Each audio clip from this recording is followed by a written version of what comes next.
Dans cette vidéo, je vais terminer le parcours des différents types d'images. Donc on a vu dans les vidéos précédentes les images d'objets, les images d'offset ou de bias, les images de flat.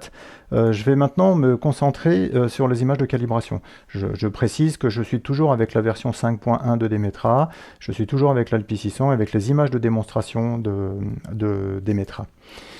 Alors, les images de calibration.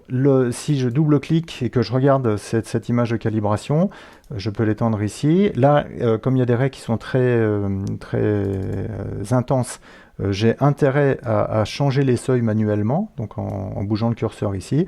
Et donc là, je vois parfaitement toutes les raies d'émission qu'il y a dans le spectre.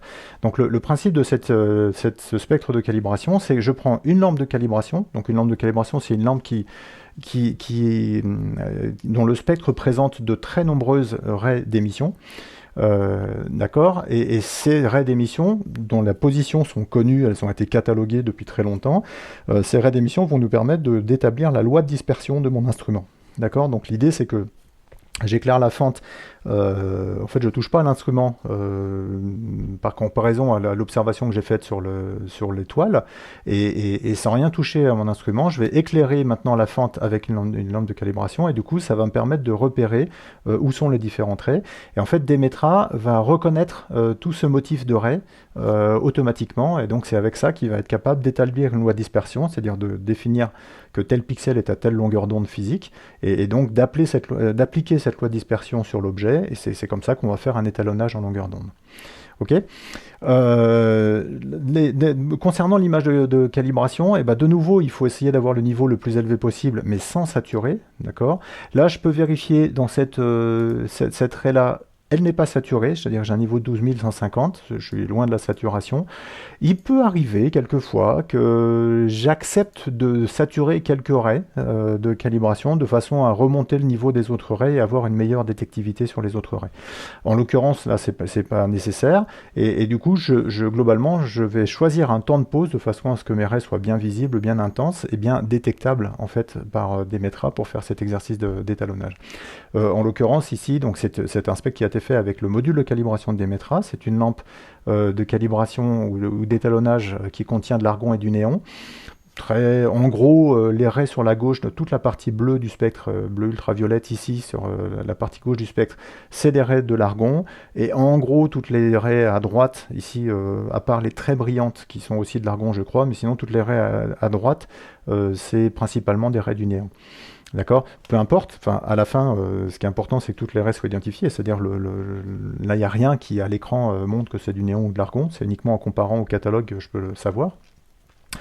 Et donc ce qui est important ici, c'est que les temps de pause soient tels qu'on ait des raies qui soient bien dynamiques, bien intenses, sans toutefois saturer. Donc là, j'arrive avec le module de calibration ALPI, avec des pauses de 15 secondes, c'est vraiment l'ordre de grandeur. Ça peut être 10 secondes, ça peut être 30 secondes selon votre instrument, mais c'est un ordre de grandeur. Et dans ce cas-là, autant dans les autres séries, j'ai intérêt, dans les autres paniers d'images, j'ai intérêt à prendre des séries d'images de façon à faire des moyennes statistiques pour aller réduire l'effet du temps de lecture, du bruit de lecture sur les images. Autant là, dans une image d'étalonnage, les intensités sont fortes et du coup l'effet du bruit de lecture est relativement faible par comparaison à l'intensité des raies, et du coup on peut se contenter d'une seule image d'étalonnage, de calibration. Au passage, moi j'aime bien avoir plusieurs images de calibration, pas pour faire des moyennes, mais simplement si jamais il y a un cosmique qui vient, une image qui est ratée parce qu'il y a un rayon cosmique qui est venu perturber quelque chose, ce serait dommage de ne pas être capable de traiter toute votre observation simplement parce qu'il y a une saleté de rayon cosmique qui est venu abîmer une des images. Donc moi j'aime bien en faire 2 ou 3 par sécurité. Ok, donc là on a parlé des images de calibration. Il reste maintenant le dernier panier qu'on n'a pas couvert, c'est les noirs, les darks. Alors les darks, c'est un petit peu comme les bias. Ce sont des images à très long temps de pause. Alors, non, pardon, ce sont des images dans le noir, c'est-à-dire on met un masque, on met le chapeau, là, le couvercle sur le télescope, on met un masque, et on fait des temps de pause longs, alors que les bias ou les offsets, ce sont des images à 0 seconde, c'est-à-dire des images instantanées. On mesure simplement vraiment l'offset de la caméra. Là, dans le cas du dark, on va avoir des images longues, et le critère, c'est que la durée doit être au moins égale aux plus longues des autres images, principalement des images d'objets et des images de calibration. Alors ici, c'est un spectre de Vega, donc les images de Vega, comme c'est une étoile brillante, sont très courtes, une demi-seconde dans cet exemple-là. Ça pourrait être beaucoup plus long, évidemment, si vous aviez des objets, vous observiez un objet faible. Et dans ce cas-là, l'image d'étalonnage étant de 15 secondes, il faudra que les noirs soient de au moins 15 secondes. En l'occurrence, on a fait des images de 180 secondes parce qu'on a d'autres observations ici qui ont des temps de pause beaucoup plus longs. Évidemment, les darks, on les récupère pour les différentes observations, on ne va pas les refaire pour chaque observation. D'accord. Donc là, j'ai des images de 180 secondes. C'est bon, c'est un temps de pause qui est suffisant. Vraiment, ce critère, il est important parce que si vous faites des images qui sont trop courtes, Demetra va rejeter les images au moment de l'étape de réduction de données. Donc ce serait vraiment dommage. Donc il est important de respecter ce temps de pause minimal.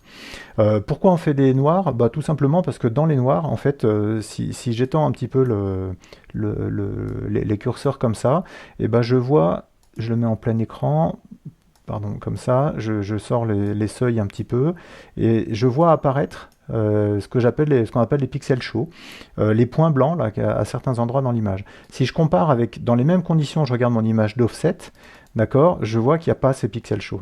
Les pixels chauds, ils viennent vraiment du fait du temps d'exposition. Alors aussi, avec les noirs, on va enregistrer ce qu'on appelle le signal thermique, c'est-à-dire du fait de l'activité des électrons dans le CCD, si on laisse pendant un grand temps, même en l'absence de lumière, il y a des électrons dus à l'agitation de la matière, des électrons enfin des photons qui vont se transformer en électrons dans le capteur lui-même. Donc c'est ce qu'on appelle le signal thermique. C'est d'autant plus vrai que la température est élevée. C'est pour ça qu'on refroidit les caméras. Mais dans le cas des CCD Sony qu'il y a dans la caméra qui est utilisée ici, là c'est une Aki 314, ce signal est très très faible. Par contre, les pixels chauds, on les voit bien, d'accord? C'est-à-dire, là, on voit d'une image à l'autre. Et chose importante aussi, les pixels chauds sont toujours à la même place. C'est-à-dire, là, je peux regarder toutes mes images, les pixels chauds sont à la même place, ok? Mais si je compare avec un offset, avec un affichage dans les mêmes conditions, je vois pas du tout mes pixels chauds. Ok, donc c'est pour ça. Donc les darks, c'est pour ça que je les traite en dernier, c'est qu'il faut vraiment faire attention que le temps de pause soit au moins égal, voire supérieur. Supérieur, c'est pas gênant, c'est inférieur qui est gênant, au moins égal aux images les plus longues. Donc soit les images d'objets, soit les images d'étalonnage. Ok, voilà, donc on a fait le tour avec les différents paniers. Je pense que vous avez tous les éléments maintenant pour prendre des images de qualité. L'idée, c'est vraiment ça. C'est à partir du moment où vous prenez, vous remplissez les paniers d'images avec des bonnes images, c'est-à-dire qui répondent aux critères que je viens de décrire ici, nécessairement vous aurez une observation de qualité parce que Demetra va pouvoir exploiter chacune de ces images pour aller récupérer tous les défauts instrumentaux et corriger le spectre de tous ces défauts instrumentaux.